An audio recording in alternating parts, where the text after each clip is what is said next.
Democrat anxiety over the 2024 election is reaching a boiling point. A new report shedding light on how some top Democrats fear Biden's campaign might be stumbling past a point of no return. Vice President Kamala Harris reportedly telling them that she isn't worried about losing to Donald Trump, but rather losing to the couch, which refers to voters who might stay home on Election Day. And Operation Dump Joe is growing louder. A New York Times columnist is cooking up a brand new way to bait Joe into stepping aside. Tell him he could be a hero. I think Biden, as painful as this is, should find his way to stepping down as a hero. That the party should help him find his way to that, to being the thing that he said he would be in 2020, the bridge to the next generation of Democrats. And then I think Democrats should meet in August at the convention to do what political parties have done at conventions so many times before: organize victory. But the big guy shows no signs of going away. And popular radio host Charlemagne the God is adding more fuel to the fire. He's calling out Joe Biden's special ability to be mediocre. He's just an uninspiring candidate. There's nothing about, Joe Biden that makes you want to listen to him. He has no main character energy at all. I don't think it has anything to do with age. I think it has just everything to do with him. Like, Donald Trump is 3 years younger than President Biden, but he just comes off a lot more youthful. He comes off, like he has a lot more energy. And what a bunch of historical malarkey. A group of self-proclaimed experts on the presidency just ranked Joe Biden as the 14th best president in history, while giving Trump last place. All right, Jesse, I want to go to you first. No main character energy. Nothing makes you want to listen to him. Uninspiring. Charlemagne the God. Now, Joe Biden told him that if a guy like him didn't vote for Joe, that he really wasn't black. So what's going on here? Well, I think Charlemagne's whiter than Greg at this point, then. The main character energy is when the border is invaded, when Putin goes into Ukraine and the life here for Americans gets more expensive. You ask Joe Biden anything about this, and he said, not allowed to talk to you. I'll get in trouble. That's not main character energy. Main character energy is when you go to SneakerCon and people start chanting, "Let's go, Brandon." You go to the UFC fight, play golf, talk to people, act like you're on top of things. Joe Biden is not on top of anything. Maybe on top of a couch. Maybe I'm not going to make that joke. But it is clear that Joe Biden is the kind of guy that things happen to. He doesn't make things happen. And when Ezra Klein says you're going to have to convince him to not run for re-election, old people are stubborn, Janine. Walk into any 80-year-old man's house and try to adjust the thermostat. Try to convince your grandfather that he should drive somewhere the day before Thanksgiving. Go into someone's house at that age and tell them Bill Russell is not as good as Michael Jordan. They're set in their ways. Joe Biden proposed to Jill 5 times, Janine. That's about as stubborn a man as you could possibly get. You're not going to convince Joe Biden of anything. You might be able to trick him into believing that he's running for re-election when he's really not running. But a lot of these people like Charlemagne and the people under 50, if you're a Democrat, you've only known 2 Democrat presidents, really, Bill Clinton and Barack Obama, the first and second black president. And those 2 are incredibly charismatic, and they can use the bully pulpit to inspire people. Joe Biden can't do that. Joe Biden does not feel the street. He does not understand what makes a heart beat. He's a political relic, artifact from a bygone era, and people now realize that, and they'd rather have the guy that shows a little muscle than a guy that has none. You know, Jessica, it seems that every week somebody comes out. First it's like Axelrod, then it's Carville, New York Times editorial, Charlemagne the God, Ezra Klein, John Favreau, Tlaib even is like, don't vote for the guy. Young environmentalists don't want to vote for him. And I spoke to a doctor, and he said to me, a lot of time people who are suffering from various cognitive issues, they don't know that they have those cognitive issues, so they become even more stuck in their ways. Okay, well, we're all not doctors, so we're definitely not diagnosing Oh, I'm sorry, Greg. Not diagnosing that, and Joe Biden regularly does see a team of doctors, and I think someone would have informed him if there was something really wrong with him. But there has definitely been a perceptible shift, and I think it came from the Her report.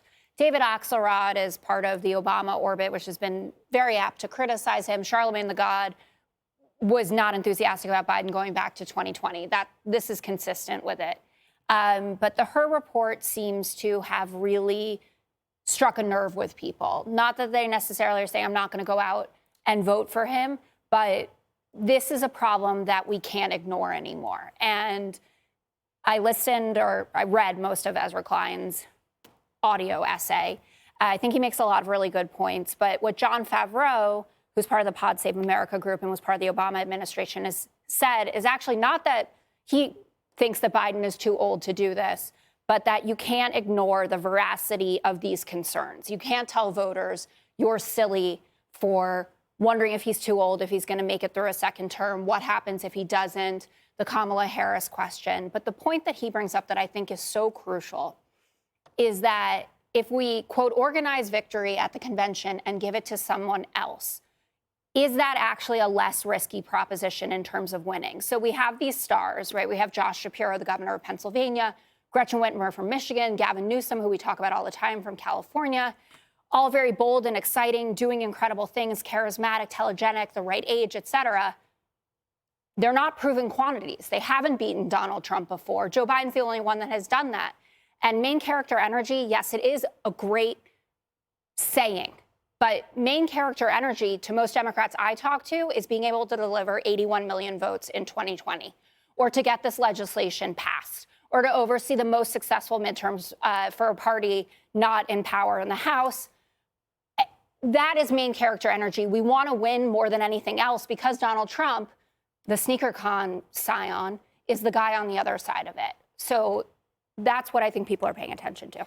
You know, Dana, when you talk about main character energy, I don't think anyone would deny that Donald Trump has that. Absolutely. But when you talk about Joe Biden, the Joe Biden of 2024 is not the Joe Biden of 2020. We have seen the cognitive decline. And again, it's not age, it's cognitive. I believe it was Byron York last weekend tweeted a video from 2020 Biden and then 2024 Biden. And if you watch both of them, you're like, okay, like there is an obvious difference.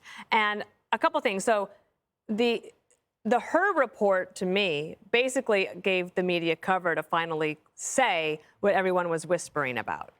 And that's why it's not that you had all these people from the right wing go on the Sunday shows to talk about Biden's problems and how he should step aside.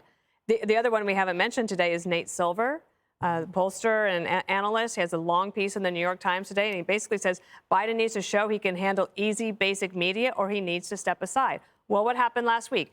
He gave that press conference the week before. He said, okay, that wasn't a good idea. He gave a statement on Tuesday in which he previews the statement by saying, I'm not going to take your questions today, but I'll take them tomorrow.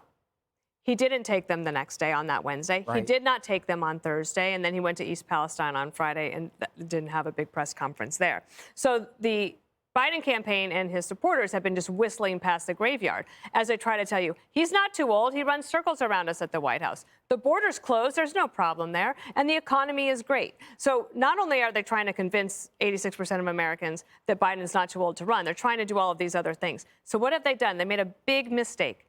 This morning, it's reported that his team believes that the March 7th State of the Union address is his chance to reset the narrative.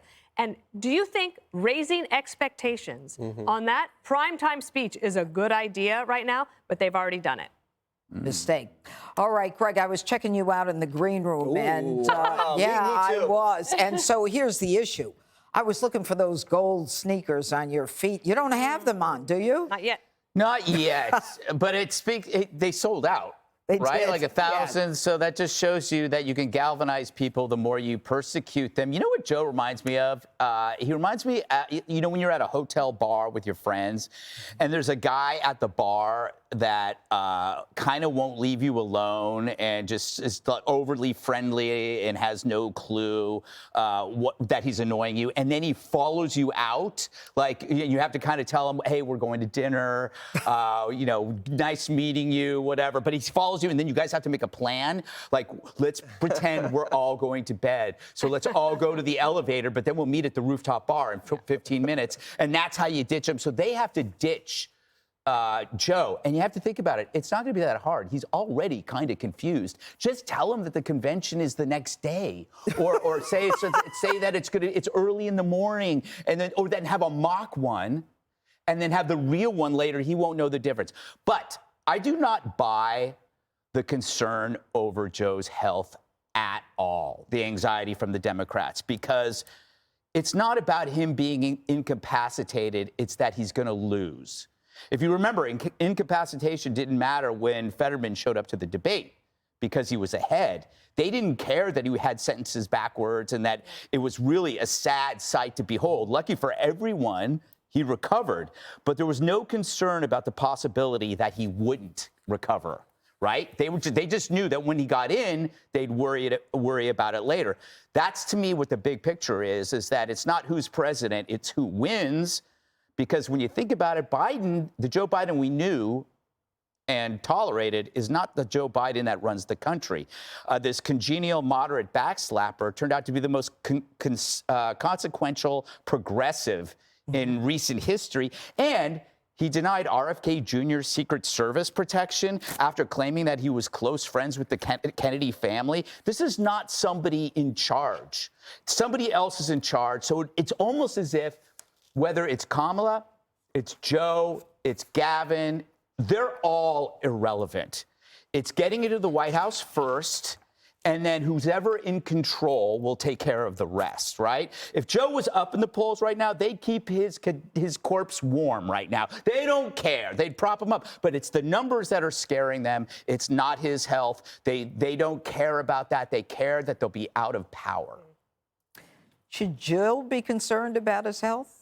I'm sure she is, but I haven't talked to her in days. You know, we went to a medical conference, pediatric neurosurgery. Yes. You didn't know that, did you? Yeah. No, but, Please give her my best. Yes. All right. Click here to subscribe to the Fox News YouTube page to catch our hottest interviews and most compelling analysis. You won't get it anywhere else.